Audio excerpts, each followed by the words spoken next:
Dynamic equilibria and Le Chatelier's principle. Getting the most from Chemistry Explained means taking notes and completing tasks on paper or on a tablet, controlling the pace at which the lesson proceeds.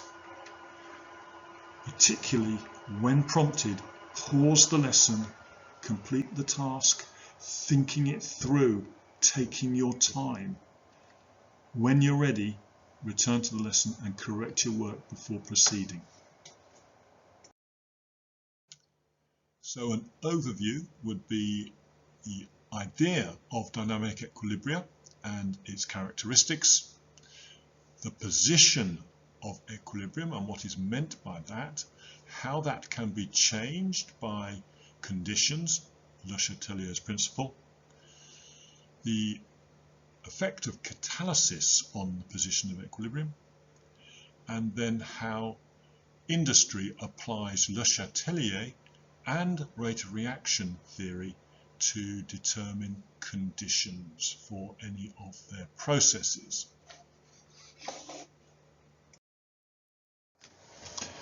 Dynamic equilibrium. Let's consider a well-known classroom demonstration, which is the reversible dimerization of nitrogen dioxide, NO2, it's a gas, to form dinitrogen tetroxide, N2O4, and that is a reversible reaction. That is, NO2, nitrogen dioxide, can turn into the tetroxide, and the tetroxide can turn into the dioxide. If we place these in a closed vessel, we'll discuss that again later, but we have a reaction, reversible reaction equation of 2NO2, reversible reaction, N2O4, the dinitrogen tetroxide. Now, what's important for the demonstration, which you will find many examples of on YouTube, videos and animations, if you wish to spend a bit of time doing that. But the key point is that NO2, nitrogen dioxide, is a dark brown gas, and N2O4, dinitrogen tetroxide, is a colourless gas.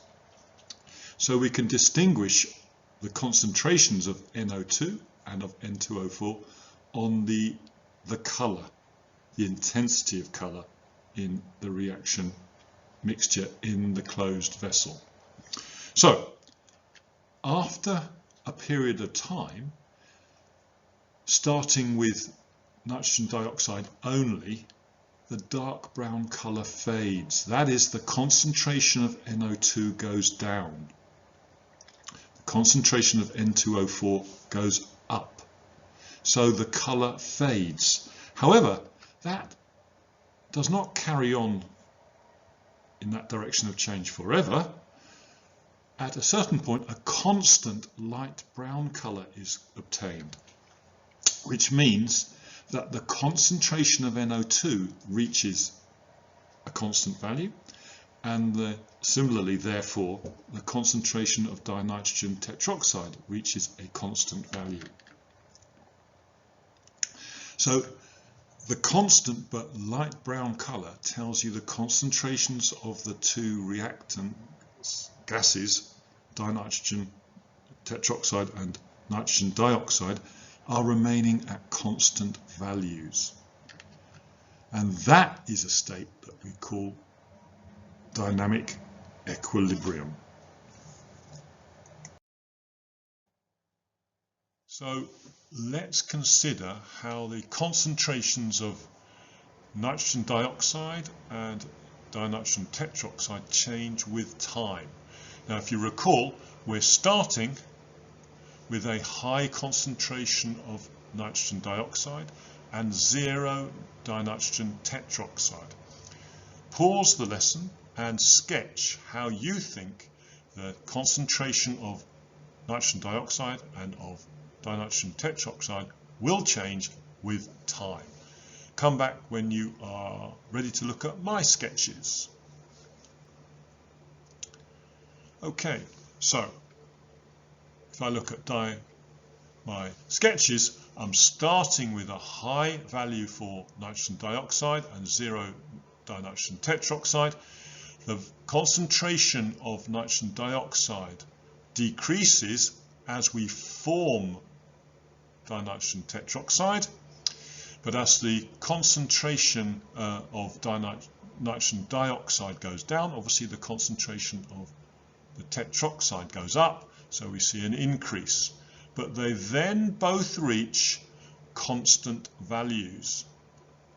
So we reach a concentration here for the nitrogen dioxide and a concentration here for the nitrogen tetroxide. And these values, these concentrations are constant.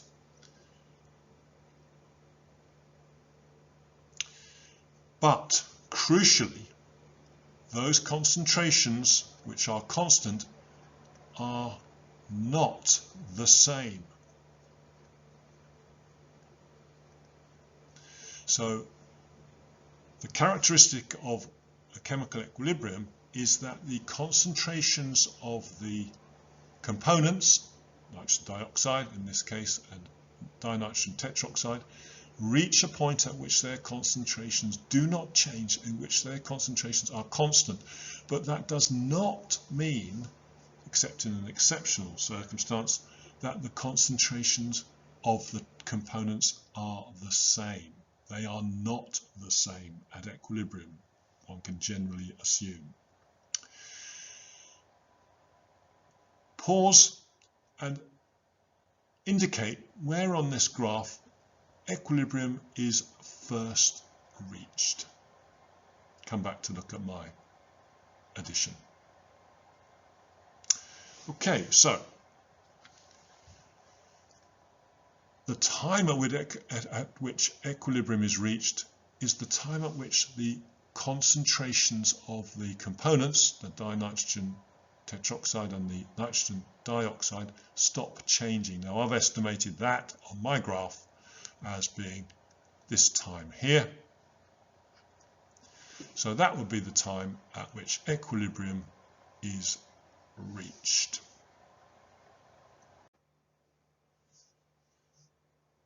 So at equilibrium we have constant concentrations of the components in that equilibrium. In this case, nitrogen dioxide and nitrogen tetroxide.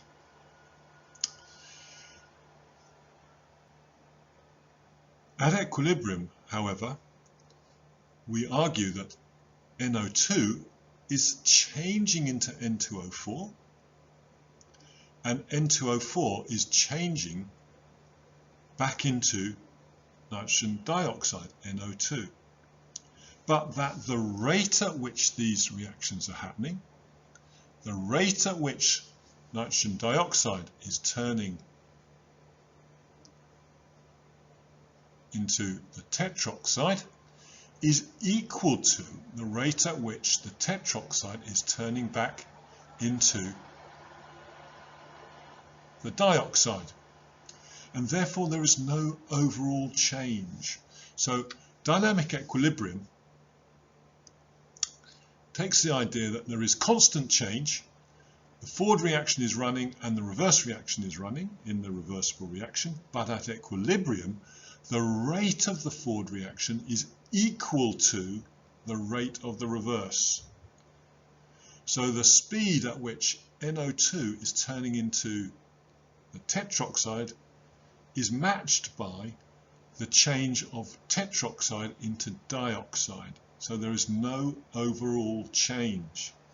And therefore the concentrations of the components of the equilibrium are held constant. Of course, the conditions are a closed vessel and a constant temperature. We will go on to explain the closed vessel. But the term dynamic equilibrium refers to the fact that we still have a forward reaction and a reverse reaction running, but that they are occurring at the same rate, and therefore the condition of equilibrium is met in that the concentrations of the components do not change.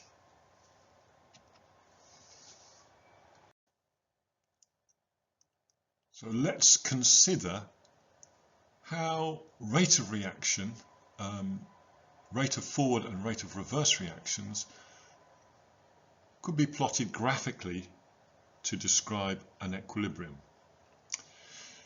So let's stick with our nitrogen dioxide, dinitrogen tetroxide equilibrium. Let's start with high concentration of NO2 and 0 N2O4. So that would mean, just to help you with your sketch that I'm going to ask you to do in a moment, that the rate of the forward reaction will be relatively high because we're starting with a high concentration of NO2, and the rate of the reverse reaction, because we have nil tetroxide, then the rate of the reverse reaction will be 0 to start. Pause the lesson and sketch what you think the graph for the forward reaction, the rate of the forward reaction versus the rate of the reverse reaction against time would look like. Come back when you are ready to look at my sketch. Okay, so for the NO2 we're starting with a high concentration and therefore a high rate of reaction. That rate of reaction, as the NO2 turns into N2O4, the concentration of NO2 goes down. Okay, we drew that on a previous graph. Therefore, the rate of the forward reaction, which will be dependent in some way on the concentration of the NO2, the rate of the forward reaction will also go down, but will then reach a constant value because the concentration of NO2 will reach a constant value. So the rate decreases to a constant value.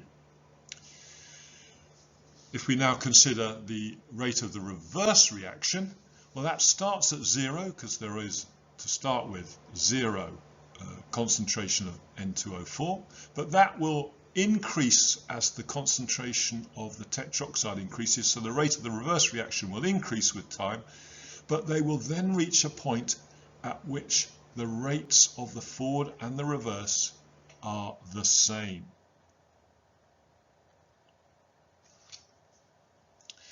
That is the point at which equilibrium is reached, as you can see on my diagram.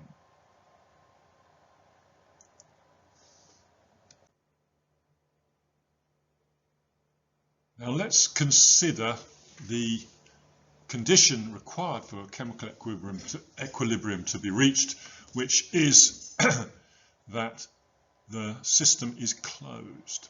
So consider a chromatography solvent in a beaker. You may well have met this at an earlier stage in your chemistry career. We've got a solvent here, and this is just a beaker, and of course with time the molecules evaporate to fill the space above the liquid, but of course they also escape. So these molecules are going to escape, and therefore eventually the liquid will entirely evaporate and you will reach dryness. However, if you close the system, then the molecules that evaporate in the space above the solvent here cannot escape. There's a lid. And that means the concentration of the particles in the vapor phase increase, so that the rate at which they return to the liquid state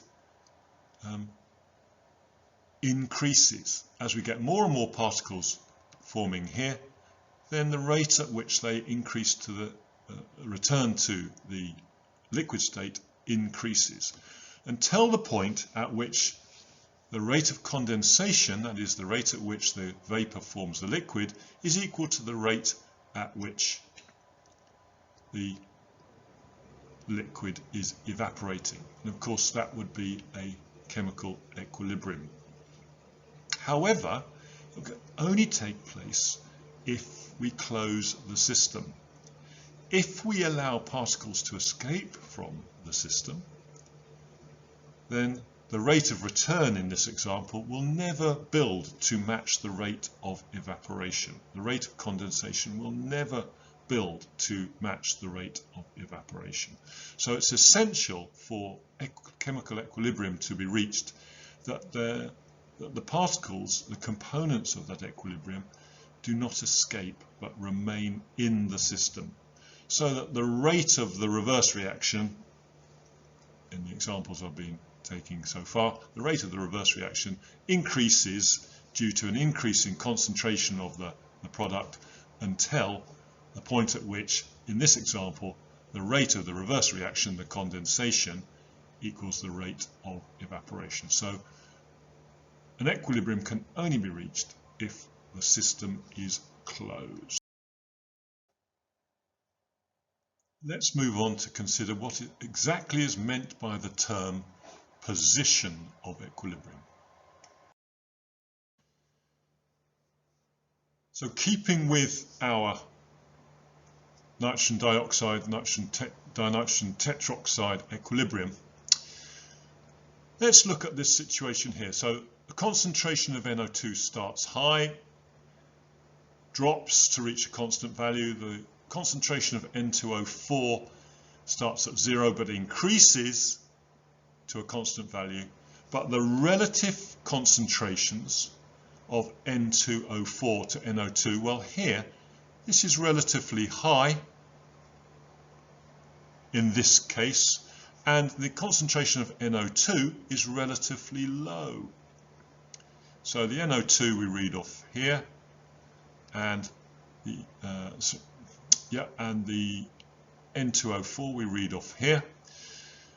So the concentration of N2O4, though it starts at 0 at equilibrium, it's relatively high compared to the concentration of NO2, which has got a lower value.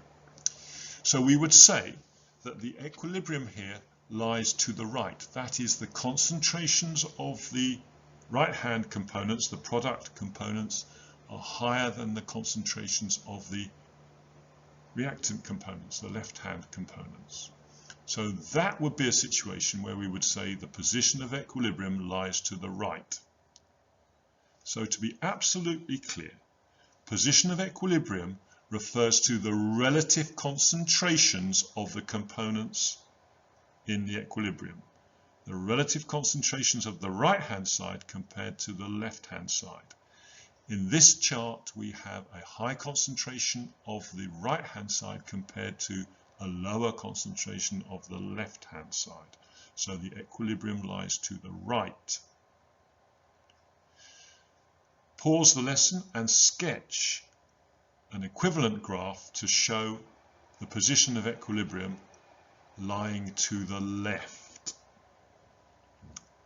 Come back to check against my version. Okay, so revealing my version, of course, if the equilibrium lies to the left, then we have a relatively high concentration of NO2 and a relatively low concentration of N2O4. And that's what we have here, a relatively high concentration of NO2 and a relatively low concentration of N2O4. They are constant, nothing has changed, but we would say here that the position of equilibrium lies to the left, telling us that the concentrations of the components on the left-hand side are higher than the concentrations of the components on the right-hand side. So that would be described as the position of equilibrium lying to the left.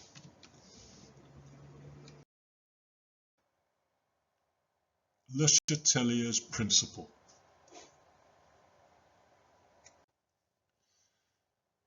Let's start with a simple statement of Le Chatelier's principle. If a change is applied to an equilibrium, the equilibrium position will shift to counter the change. Now there are other ways of wording it, but that is as good as any other. If a change is applied to a chemical equilibrium, the position of equilibrium will shift to counter that change.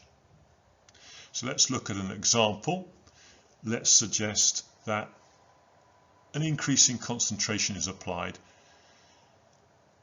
Then the equilibrium will shift to reduce that increase, to counter the change. So if the change is an increase in concentration of a particular component of the equilibrium, then the equilibrium will shift to reduce that increase. It's a very simple law. So let's consider a cobalt and chloride ion equilibrium. So cobalt is a transition metal. You will study those later in the OCR A course. They form complex ions. One is pink on the left hand side and one is blue on the right hand side. In the addition of chloride ions to the equilibrium allows the formation of the blue and the release of water. So if we start with a pink solution and chloride ions are added, pause the lesson and predict and explain what will happen to the colour of the solution. Come back when you are ready to hear my explanation. Okay, so if we add chloride ions, the concentration of chloride ions goes up, so the position of equilibrium will shift to the right, because going from left to right removes aqueous chloride ions. So if the chloride ions are added, the concentration of the aqueous chloride ions goes up, so the equilibrium responds by Le Chatelier to reduce the concentration of aqueous chloride ions. The way it can do that is by forming the blue transition metal complex, a cobalt complex, and releasing water. So adding chloride ions, the position of equilibrium would shift to the right, and the observation would be the solution turns blue. Now consider what would happen if you diluted with water. So you then added water to the solution. Pause, think of an explanation and a prediction, and come back to hear mine. Okay, so there's two ways of arguing. You could say that if you add water, then you are diluting the concentration of chloride ions, and the equilibrium will move to the left to release chloride ions and hence counter that decrease. Alternatively, perhaps more clearly, you can argue, well, if you're diluting with water, you're adding water, the equilibrium position will shift to counter that change, so it will shift to the left to wrap those water molecules up in the complex ion. So we would see pink. Adding water would push the equilibrium to the left, and pink would be observed. So let's just clarify Le Chatelier with considering a problem on concentration change. So again, you may have met this in the classroom. Iron 3, aqueous iron 3 ions form pale yellow solutions. If thiocyanate ions are colourless, but the complex ion formed between iron 3 and thiocyanate is a blood red coloured ion. So if we start with iron 3 ions and no thiocyanate, therefore there is no blood red complex formed, we will see pale yellow. So we're starting with pale yellow.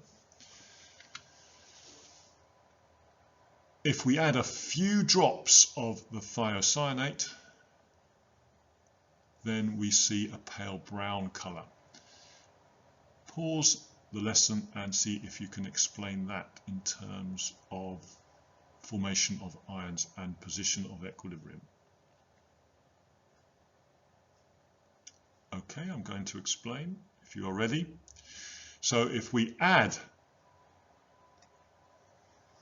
some thiocyanate ions, so we're adding thiocyanate, then the equilibrium will move to the right to get rid of them, and we will get some, because we've only got a few drops of the thiocyanate, we'll get some of the blood red. We'll still have the equilibrium lying to the left, so mostly the pale yellow Fe3+ aqueous ions. So a mixture of a few blood red ions mixed with a majority pale yellow ion, you will see a pale brown colour.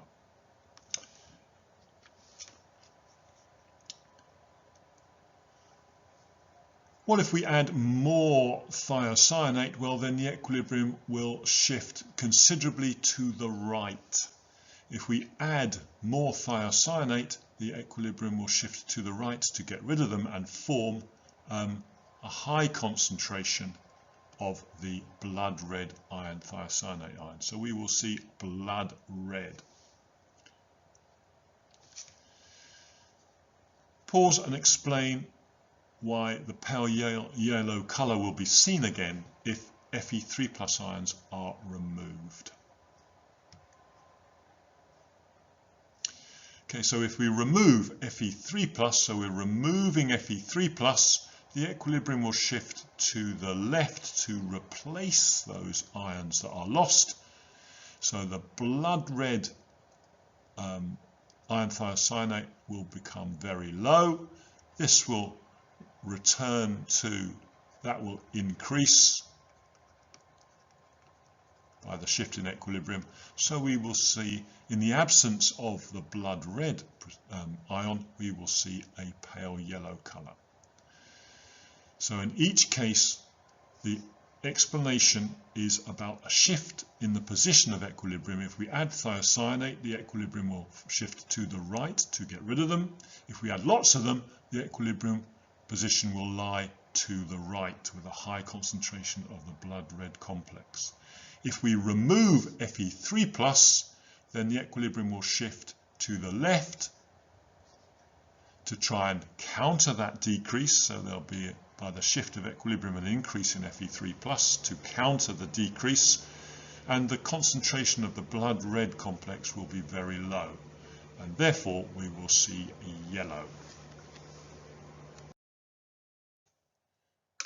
Equilibria also respond by Le Chatelier to temperature change, bearing in mind that a reversible reaction will be exothermic in one direction and endothermic in the other. So if an increase in temperature is applied, just voice out to yourself, what will be the response of an equilibrium to an increase in temperature? Okay, so I'm going to say that the equilibrium will shift to reduce that increase in temperature. How on earth can an equilibrium reduce an increase in temperature? By moving in the endothermic direction. So in a reversible reaction, you will have a forward and reverse reaction. They are going to be equal and opposite in enthalpy change. So one will be exothermic, forward or reverse, and the opposite direction will be endothermic. So let's consider the cobalt complex here that we considered on a previous slide. So we've got an aqueous complex here and a chloro complex on the right that is blue. you'll see now I've added in the enthalpy change is positive. Now we refer, of course, to the forward reaction. The enthalpy change is positive, so the forward reaction is endothermic, which means if the forward reaction is endo,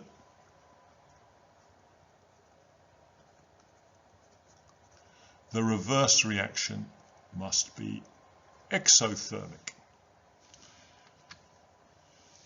Now, in most classroom demonstrations, we start with a violet solution, that is a reasonable mix of the pink complex and the blue complex. So we've got both coloured cobalt ions in our demonstration. So starting with a violet solution, which is a mixture of the pink and the blue ions, explain the colour change on increasing the temperature. So pause and write out an explanation and a prediction for what will happen if the violet solution containing both cobalt chloride ions is heated. Pause, come back when you are ready to compare with my explanation. Okay, so the equilibrium is going to move to counter the increase in temperature, and that can only happen if it shifts endothermically. So the endothermic shift is from left to right, the forward direction. So endothermic is forward. We know that from our delta H value, which refers to the forward reaction being positive. So that is an endothermic change. So if the temperature is increased, the equilibrium position will shift to the right to try and decrease the temperature, moving endothermically, so a blue colour would be seen.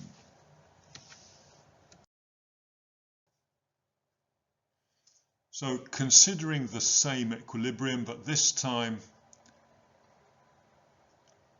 explain the colour change on decreasing the temperature. So pause the lesson, write out an explanation, and then compare it to mine. Okay, so I'm going to reveal my explanation.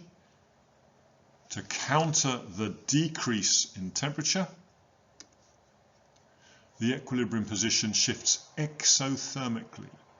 Now we established that if the forward reaction is endothermic, the reverse reaction is exothermic. So that means it's going to shift to the left. So there's going to be an increase in the concentration of the components of the left-hand side compared to the right-hand side.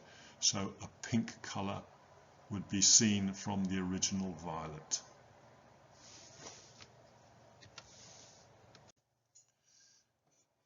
Now let's consider pressure changes. So this refers to gaseous systems. Not relevant to solids and liquids, but gases are subject to pressure change effects. So let's do a little bit of basic physics. If we have the same volume in my left-hand box and on the right-hand box, so the box size indicates the volume, we've got less moles of gas on the left-hand side, more moles of gas on the right-hand side, that's indicated by more dots. Well, there are less collisions with the container wall on the left-hand side, and therefore less moles of gas exert a lower pressure. More moles of gas, more collisions with the container wall per second, and therefore more moles of gas exerts a higher pressure.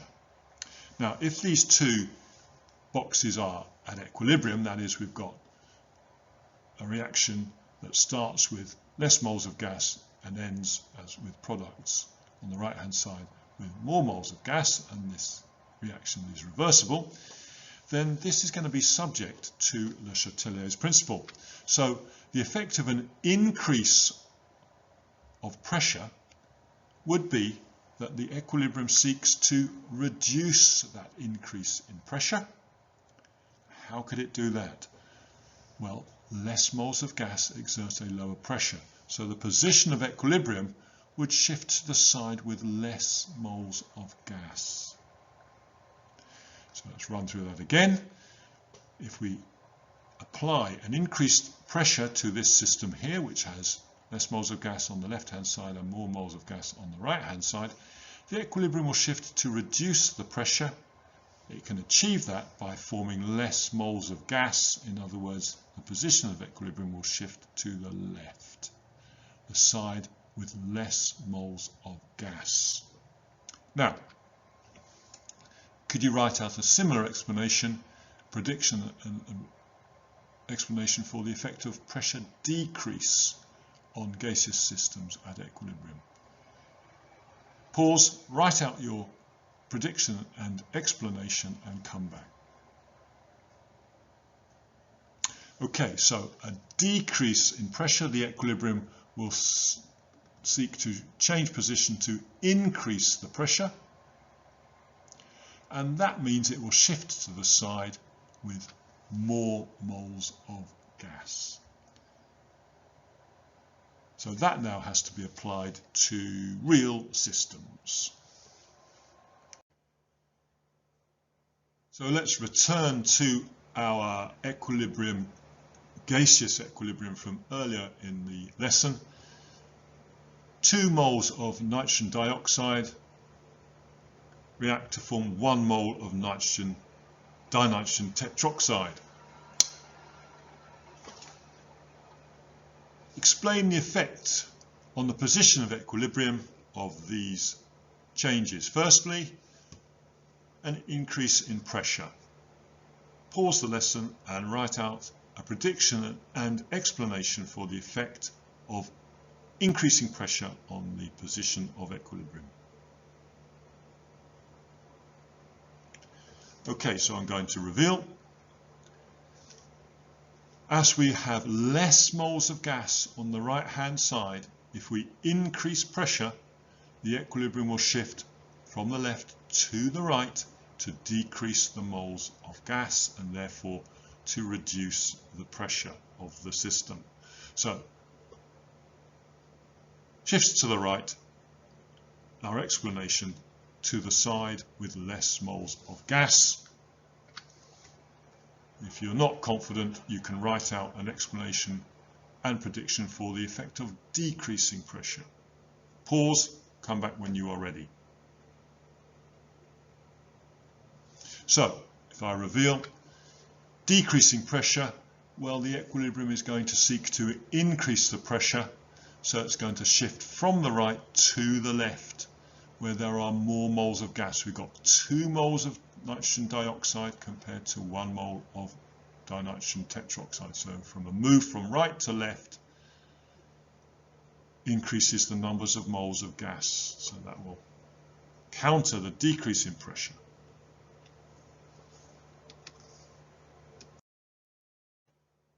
Catalysis. So to consider catalysis, we need to refer to the enthalpy profile for a catalyzed and uncatalyzed reaction, which I hope you are familiar with. If not, you need to look at the lesson on rate of reaction.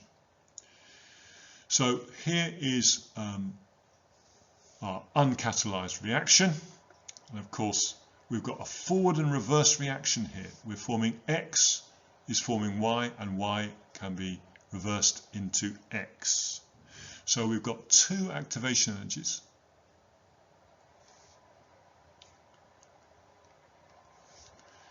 First activation energy for the forward reaction is here. It's not liking me writing, but there we go. There's the forward reaction, activation energy. And the reverse reaction starts from a lower point, but there is the reverse reaction. So we've got 2 activation energies, one for the forward reaction and one for the reverse. Now,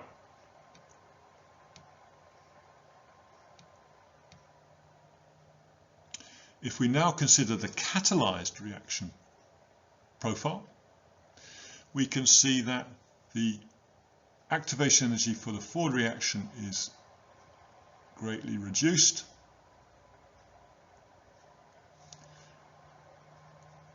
and the reverse reaction in the catalyzed reaction is also greatly reduced. So there's an effect on the activation energy for both the forward and reverse reactions. So in both cases, the activation energy is reduced by the same amount in kilojoules per mole. And therefore, the effect on the rate of both forward and reverse is the same. They are both increased by the same amount. That means the position of equilibrium is not changed by catalysis.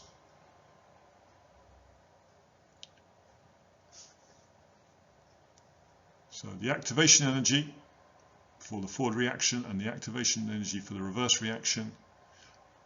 The activation energy for the forward reaction is reduced, and the activation energy for the reverse reaction is similarly reduced by the same amount in kilojoules per mole, and therefore the rates of both forward and reverse are increased by the same amount, and therefore the position of equilibrium is not changed by catalysis.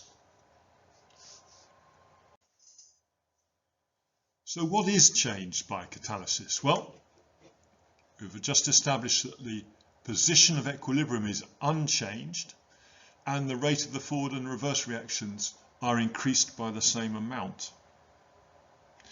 So if we look at the concentration graph for, again, nitrogen dioxide to dinitrogen tetroxide, there's a decrease in the concentration of NO2 to reach a constant value and an increase in the tetroxide from 0 to reach a constant value. The point at which those constant values are reached is the first time at which equilibrium is reached. Now, if we now look at the profile for a catalyzed reaction in red, we'll see that the graph is steeper. Okay, the rate of change is faster, but the point at which that change ends, the point at which, or the concentration at which NO2 is constant, is the same. Similarly, for the dinitrogen tetroxide, a more rapid change to reach that equilibrium point. So, if we now look at the time at which equilibrium is first reached, in the catalyzed change, that time at which equilibrium is reached is much reduced. So the equilibrium concentrations are achieved faster.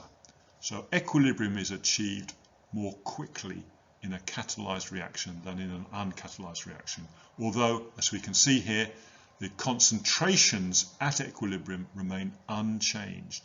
The time at which they are first reached is shortened with a catalyst.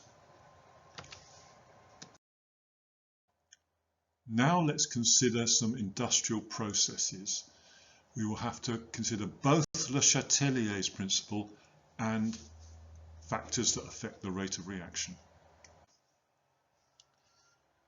Industrial processes often involve a compromise in the conditions, because if it isn't obvious, the aim of an industrial process is to produce the highest yield of product in the least amount of time, that is, at the highest rate of reaction, at the least amount of cost. However, those conditions which produce the highest yield may well contradict those conditions which produce the highest rate, and therefore a compromise condition to produce the least amount of cost has to be arranged. We're going to look at one example, the Haber process, where nitrogen and hydrogen react to make ammonia. It's exothermic by 92 kilojoules per mole equation. The OCR specification does not list the Haber process. It lists the principles involved that you are going to employ to analyze the Haber process, which you then may have to apply to different industrial processes. So let's look at the Haber process in detail. So looking at the Haber process in detail, what we're hoping to achieve is a high yield of ammonia. One of the aims is a high yield of ammonia. That means the equilibrium position lies to the right. So what are the conditions that will move the position of equilibrium to the right? Bearing in mind that the forward reaction is exothermic, and we have 4 moles of gas on the left hand side and 2 moles on the right. So with that information, could you decide on the conditions that will move the position of equilibrium to the right? Pause, come back when you have done so. Okay, so if I reveal for a high yield, that is the position of equilibrium being on the right, we need high pressure. Now why is that? Well, on the left hand side we've got 4 moles of gas. On the right hand side we have 2 moles of gas. So if we exert a high pressure on the equilibrium, it will shift by Le Chatelier to reduce the pressure, that is, move to the side with less moles of gas. So the equilibrium position will be moved to the right by a high pressure. Now, what about temperature? Bearing in mind the reaction is exothermic. The forward reaction is exothermic. Well, therefore, the position of equilibrium to the right would be favoured by a low temperature. The equilibrium would seek to counter the low temperature by reacting in the exothermic direction. So the position of equilibrium again would move to the right.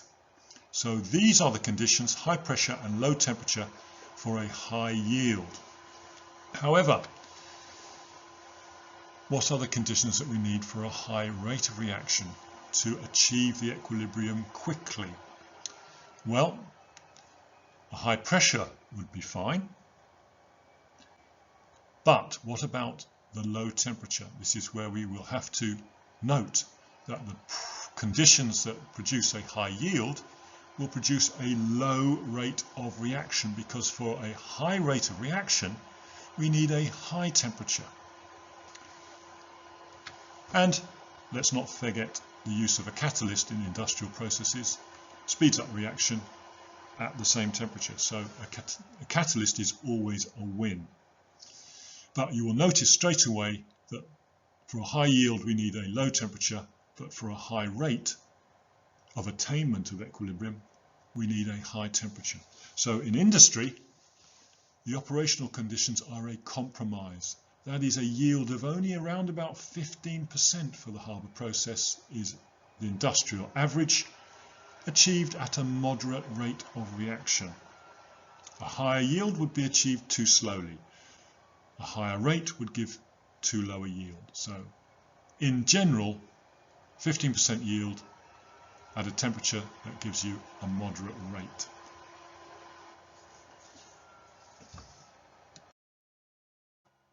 The textbook operational conditions in an industrial process, the Haber process, are quoted as 150 atmospheres, 450 degrees Celsius, and catalyst iron or iron oxide.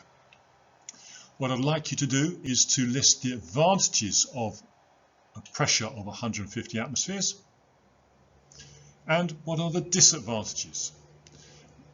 What are the advantages of a temperature of 450 and what are the disadvantages?